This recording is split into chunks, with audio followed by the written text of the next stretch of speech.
Hey everybody, welcome back to One Mic, and today I'm here to talk about Season 3, Episode 6 of HBO's Industry, entitled, I gotta look over here to read it, Nikki Beach, or So Many Ways to Lose. Look, I can't wait to talk about this episode, but we of course gotta break down this title, right? It seems to be modeled after the same style of title that's most associated with Doctor Strangelove.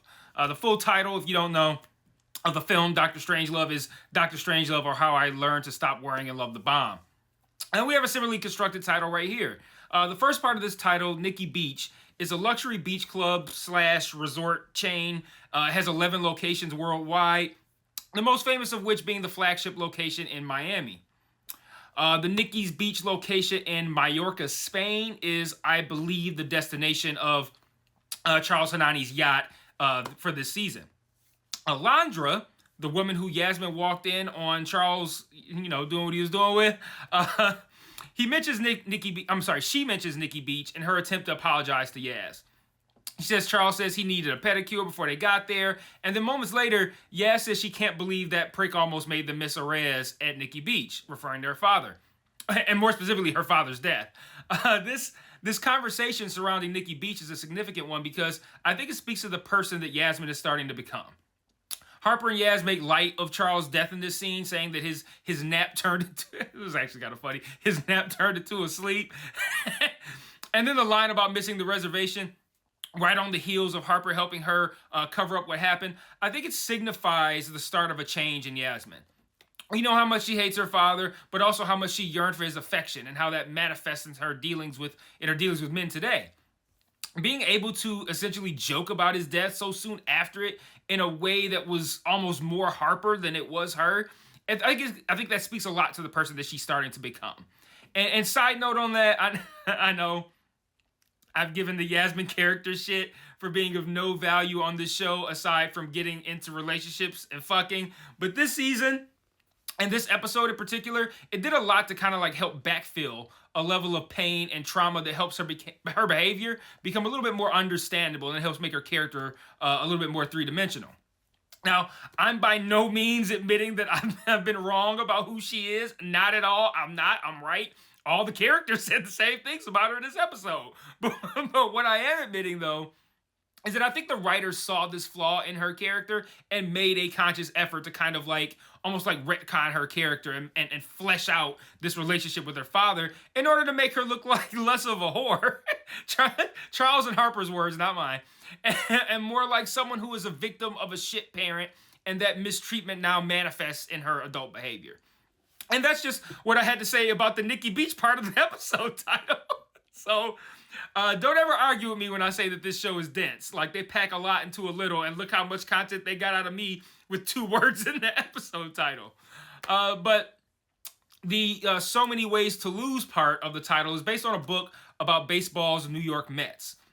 It's a story that, not unlike my Detroit Lions, revolves around essentially finding ways to lose. Snatching defeat from the jaws of victory. I've often used that term to refer to the Lions myself. And now, yeah, the Lions are good now, but that's traditionally how bad they've been. And traditionally is still be understating how long they've been that bad. But in short, like when your team is a bad team, things just continue to go wrong for you that are out of your control. And it feels like bad luck just keeps snowballing, and it's the universe is just shitting on your team specifically to fuck with you or to fuck with, the players on the team or whatever. This book, it's called So Many Ways to Lose, The Amazing True Story of the New York Mets, the best worst team in sports. That's a long-ass title. It's essentially about that. It's about the Mets being so bad at times that they were quote-unquote gifted at losing.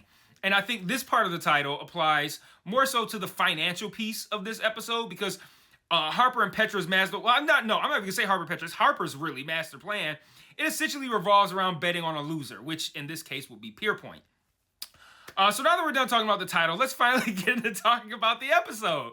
And what else can be said other than this was yet another great episode? This show's firing on all cylinders at this point, balancing the complex financial stuff, but that's still very compelling and intriguing with these big character moments and fleshing out these characters and making them more well-rounded.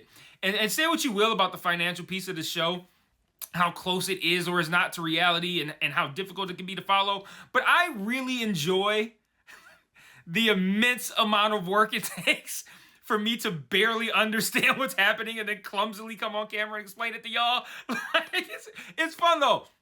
Like, I like learning, and it also enhances my enjoyment of the show to feel like I have a more complete understanding of what's going on, and then thereby a better understanding of a character's motivations in doing it. So I want to start with the scenes between Eric and Harper, and then later Harper and Yasmin. They were both great. If not feeling a little bit like rehashing of previous conversation that those same pairings have had in the past, but there's a measure of honesty in these conversations, and not just honesty, but accurate honesty. Like, that creates a rawness this time around that I don't think was as present in the past. Couple this with some intriguing plot developments, and yes, I'm going to explain the financial stuff later. Robert seemingly still high on ayahuasca with the hilarious way he reacted to Sweet Pea saying that Pierpoint is fucked. And you throw in on top of that a shot of cum on somebody's hand, and you have a classic episode of Industry. Hey everybody, I just want to take a small break from this review to talk about the various other ways you can engage with me on other platforms. If you're so inclined, and I understand why you wouldn't, I am an acquired taste, but you can join the Patreon where you can get extra content like retro reviews, where I review old shows and movies to see if they still hold up today. Mike's Musings, where I talk about shows I'm watching that I don't cover on the channel, or Mike's VOD, where you can commission me to watch a show, which I will then review on the channel. And if you want to engage with me and chat with me more directly, I also implore you to join the Discord and follow the Facebook page. I set up channels in the Discord for all of us to discuss the shows I'm reviewing on the channel, and I also drop new videos in there since it's the easiest platform for me to share to from my phone. The Facebook can be really fun because I sort of live comment on shows I'm watching, often while under the influence, I'm not going to lie. And I'll also share news there, both about television and film, and about myself as well.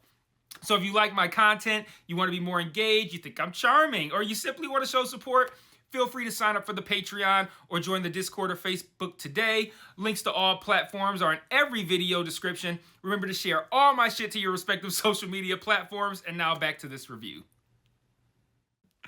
But I want to start with Yasmin as we learn the full extent of what happened with her father this week. And this episode starts with a flashback to the yacht, picking up after Yasmin walked in on her father and Alondra. And Charles is trying to justify his behavior, and the conversation quickly devolves into an argument. And admittedly, the argument starts out pretty tame, with Yasmin saying that she has no memory of ever having loved him. Like, man, look, that's gotta hurt at least a little bit, right? You're in for a real treat when the argument starts with, like, I don't have a memory of ever loving you. Like, that's just really out the gate. That was like the first, 5 to 10 seconds of the episode. But once we make our way out onto the deck, the argument has escalated just a little bit to a father calling his own daughter a spectacularly talentless whore. And all true things to say about Yasmin. Hell, we even see Harper get one over on her professionally later in this same episode. So, like, the talentless part, I mean, it's on display in the same episode. But it's the acknowledgement or lack of acknowledgement in the role that Charles played in making her this way that I think really makes this scene work. She says he wanted her to see him when, with Alondra. He was in her room. Even when he tries to hug her, he's still hard. Think about last season when he rode up to her job in the biker shorts. And he just always made sure that his sexuality is on display in front of Yasmin. And I've heard that people are speculating that he sexually assaulted her. I don't feel like I've seen enough to justify that on the screen, so I'm not willing to go that far, but he doesn't have to have gone that far to be incredibly damaging to her in the exact same way by constantly presenting himself in that light. She says she wishes that he would die, and then he straddles the edge of the boat, kind of climbs over this little barrier, and he straddles it. Then the camera shifts to where we only see Yaz, we hear a splash, and then Charles is in the water. And I wanted to be clear about what happened here because it was very clear that they were being ambiguous about whether or not he jumped in or he fell in. And so don't let anyone say that one of those two things definitively happened. It didn't. But what I think is also not up for debate is the intentionality, yes, from Yasmin in not saving her father. And I'm not even trying to judge whether she was right or wrong. He may have done horrific things to her that makes her feel like she's justified in not saving him. But I want to be clear in that she did not save him on purpose. I don't think that's ambiguous at all. Justifiable or not, she wasn't frozen with fear or anything like that. She made a choice. And that's why she told Robert that she killed him. Whether you want to consider, or me or anyone else want to consider her inaction to be the same as killing him, that's up to you, and that's up to whoever else. But that's how Yasmin sees it, and I think that's important to note. And in case anyone wasn't clear on that intentionality, that's why Harper is like, so, you want to turn back around? Or like it was very much like, I know you don't, but I kind of got to ask, right? Because no one would ever ask that question. Not ever, but like, if someone had the chance to possibly save their dying father, a lot of people are going to take that chance. The fact that Harper was basically like, so you want to let him die or nah? Like, it lets us know that even Harper sees the intentionality in this, even if Yasmin is shocked in the moment. Or in shock, actually, I think would be a more accurate thing to say. And my favorite thing about this scene, though, was all the trouble Harper went to in order to help cover up Yasmin's involvement. Because I wrote in my notes right after that, like, man, it's gonna be brutal when Harper uses this against her in the finale in 2 weeks. But fast forwarding back to present day, Yasmin does go to identify Charles' body, which is unrecognizable. She does, however, give the medical examiner full authorization to get that ring off of his hand. She then gets a call from her lawyer while having lunch with Eric, telling her that the autopsy photos have been leaked to Reddit. And am I the only person who wondered if she leaked the photos herself? Like, she took them and then maybe sold them to somebody, and then that person put them on Reddit? Like, I don't think they said anything about that in the episode, but I feel like they've established the whole season that she's, like, hard up for money. Seems like a good move to make, especially when you don't care about the guy. But maybe that'll come out in the next episode. This lunch with Eric, though, I've been wondering if it was kind of like just me, right? When I was casually joking about Eric trying to fuck her. And I think that I know now, but I thought that they were putting that on the screen to kind of like give that hint. And I was like, am I tripping? Am I reading too much into this? But as Eric has gotten consistently creepier and ickier, just shout out to Ken Leung on how he plays Eric, because there's absolutely nothing sexy about this whole situation with Yaz at this lunch, or nothing at all. And I don't know, I haven't been put off by a Ken Leung character since Rush Hour. Moving on, before I wrap up talking about the Yasmin part of this aspect, I want to talk about the financial piece, because this ties into why Yasmin is fired by Eric at the end of the episode.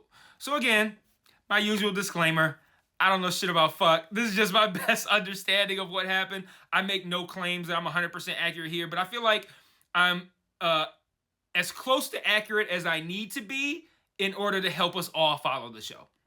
So remember the whole thing about Pierpoint having taken out debt to essentially double down on ESGs, and now that debt is about to mature and Pierpoint can't pay up because ESGs are fucked. I talked about this in whatever video that was for that episode. Well, this week, we learned that a lot of banks are kind of like looking to unload debt similar to Pierpoint's. Now, if you recall, Harper knows this situation that Pierpoint is in. She overheard it in the bathroom. But remember how Sweet Pea was consistently told that this was illegally acquired info?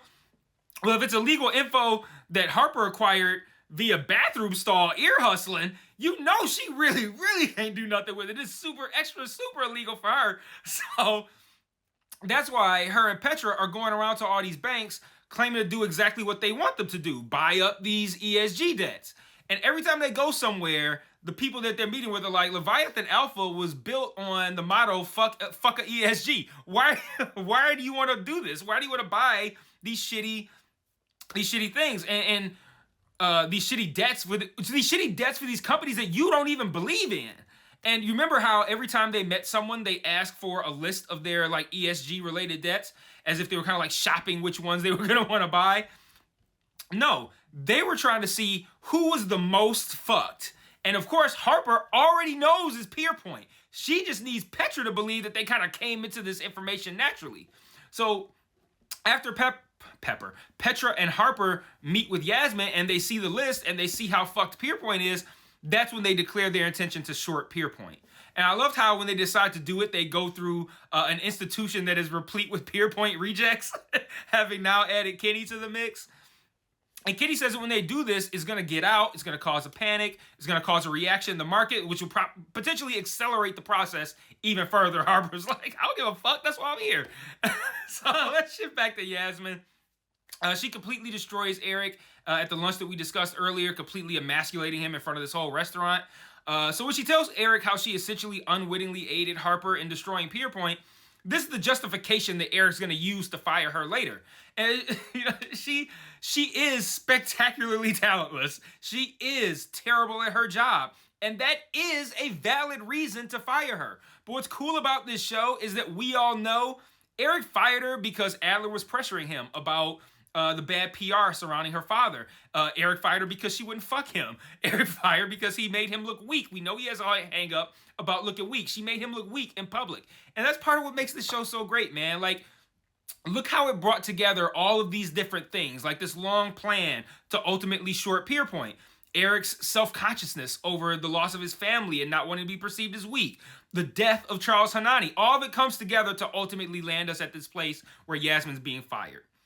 This also results in a great scene between Eric and Harper as well. After Yasmin tells him what she did, he goes right over to Leviathan Alpha to call Harper a cunt right to her face. And I love how he walks the room and is like, okay, you've got daddy's attention now. And then Harper pretends to be so incredibly smug. Like, she's so easy to hate in this moment. And even though Eric is exactly the same as Harper, everything he says about her is true. I love the line, everyone is collateral to you, even the only person stupid enough to call you a friend. Like, he got off an insult to both Harper and Yasmin in the same sentence. I like that, without even dropping the other person's name. And then Harper's basically just like, I'm doing everything you taught me to do. Oh, and by the way, how's your family? Brutal, man, brutal. But great scene, though. Great scene. Finally, everything we discussed so far comes together in the final scene between Harper and Yasmin.